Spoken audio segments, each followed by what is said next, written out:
Ya Allah ya Rabbi, ya Allah ya Rabbi, ya Allah ya Rabbi, ya Allah. காலகட்டங்கள் மாற மாற பாவங்களுடைய எண்ணிக்கையும் அதிகமாகிக் கொண்டே இருக்கிறது என்பது நிதர்சனமான ஒரு உண்மை. ஆனால் இந்த சமூகமும் ஒவ்வொரு மனிதனும், குறிப்பாக ஒவ்வொரு முஸ்லிமும் இது பெரும்பாவமா அல்லது சிறுபாவமா என்பதை கூட தெரியாமல் அல்லாஹ்விற்கு மிகப்பெரிய கோபத்தை ஏற்படுத்தக்கூடிய பாவத்தை பாவமே என்று நினைக்காமல் செய்து கொண்டிருக்கிறார்கள். அந்த பாவம் என்ன? தன்னுடைய சொந்த பந்தங்களை, தன்னுடைய இரத்த பந்த உறவுகளை முறித்து வாழக்கூடிய ஒரு வாழ்க்கை இருக்கிறதே, அது அல்லாஹ்வினாலும் அல்லாஹ்வினுடைய ரசூலினாலும் சாபமிடப்பட்ட வாழ்க்கை என்பதை இந்த சமூகம் உணர்ந்து கொள்ள வேண்டும்.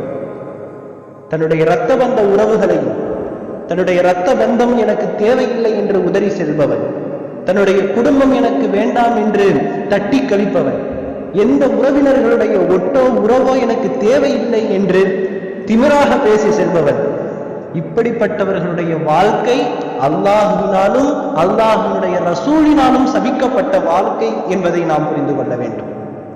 குடும்ப உறவுகளை முறித்து வாழ்வது மிகப்பெரிய பாவங்களுடைய பட்டியலிலே இமாம்கள் சேர்த்து வைத்திருக்கிறார்கள். எப்படி ஒரு மனிதன் விபச்சாரமோ மதுவோ அறிந்துவிட்டு என்னுடைய தேவைக்காக நான் குடித்தேன், என்னுடைய தேவைக்காக நான் விபச்சாரம் செய்தேன் என்று சொல்லி தப்பிவிட முடியாது. அப்படி சொல்பவன் மடையன். அதே போலதான் குடும்ப உறவுகளை முறித்து வாழக்கூடிய ஒரு மனிதன், என் மீது தப்பு கிடையாது, அவர் மேலதான் தப்பு அப்படின்னு ஒரு சாதாரண கண்மூடித்தனமாக ஒரு காரணத்தை சொல்லி அல்லாஹ்விடத்திலிருந்து தப்பிவிட முடியாது என்பதை நம்மில் ஒவ்வொருவரும் புரிந்து கொள்ள வேண்டும். ஹஜ்ரத் அபூ ஹுரைரா ரலியல்லாஹு அன்ஹு நம் அனைவருக்கும் தெரிந்த சஹாபி, பெருமானாரோடு அதிகமான நாட்களை கழித்தவர்கள், பெருமானாருடைய அதிகமான ஹதீசுகளை ரிவாயத் செய்தவர்கள் ஹஜ்ரத் அபூ ஹுரைரா ரலியல்லாஹு அன்ஹு.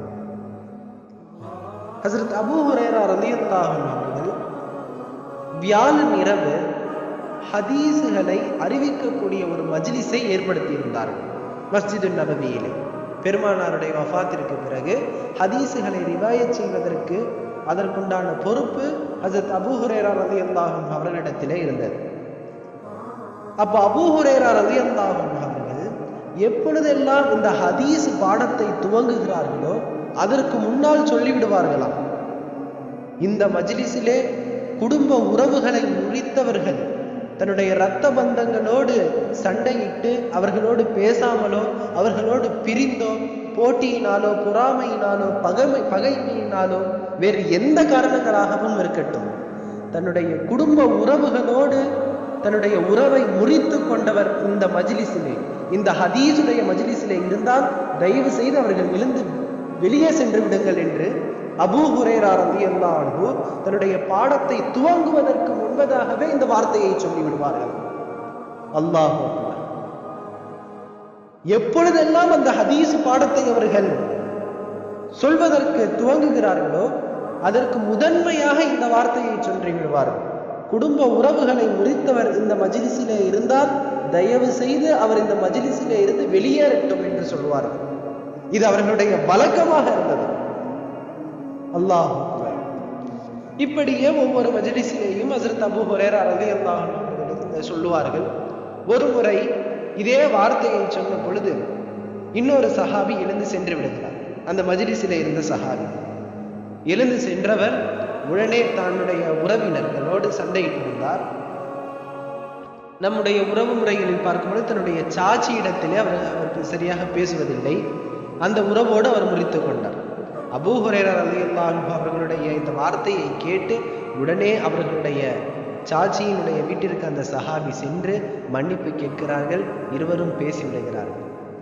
அப்பொழுது அந்த பெண்மணி கேட்டார்களாம், இவ்வளவு நாள் பேசாம இருந்த, இன்னைக்கு என்ன திடீர்னு என் மேல பாசம் தெரிச்சு, ஏன் என்னிடத்துல பேசணும்னு வந்த அப்படின்னு கேட்ட பொழுது அந்த சஹாபி சொன்னார், அபூ ஹுரைரா அவர்களுடைய மஜ்லிஸிலே இன்று கலந்து கொள்ளக்கூடிய வாய்ப்பு கிடைத்தது.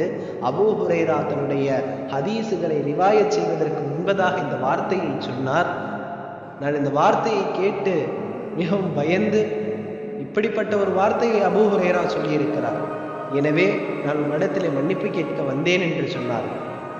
உடனே அந்த பெண்மணி கேட்டார்கள், அபூ ஹுரைரா ஒவ்வொரு மஜ்லிஸிலேயும் இந்த வார்த்தையை பயன்படுத்துகிறார் என்று சொன்னால் அதற்குண்டான காரணம் என்ன என்று நீ அவரிடம் கேட்டு தெரிந்து கொள் என்று அந்த பெண்மணி சொல்லி அனுப்புகிறார்.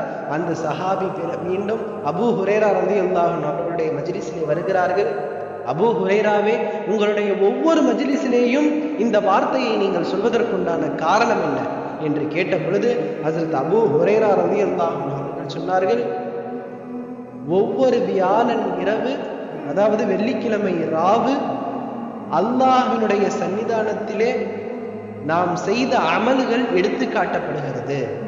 ஆனால் யார் தன்னுடைய குடும்ப உறவுகளோடு உறவை முறித்து வாழ்கிறானோ அவனுடைய அமல்களை மலக்குமார்கள் அல்லாஹ்விடத்திலே காண்பிப்பதில்லை, அல்லாஹும் அதை பார்க்க விரும்புவதில்லை என்று சொன்னார்கள் ஹஜ்ரத் அபூ ஹுரைரா ரலியல்லாஹு அன்ஹு.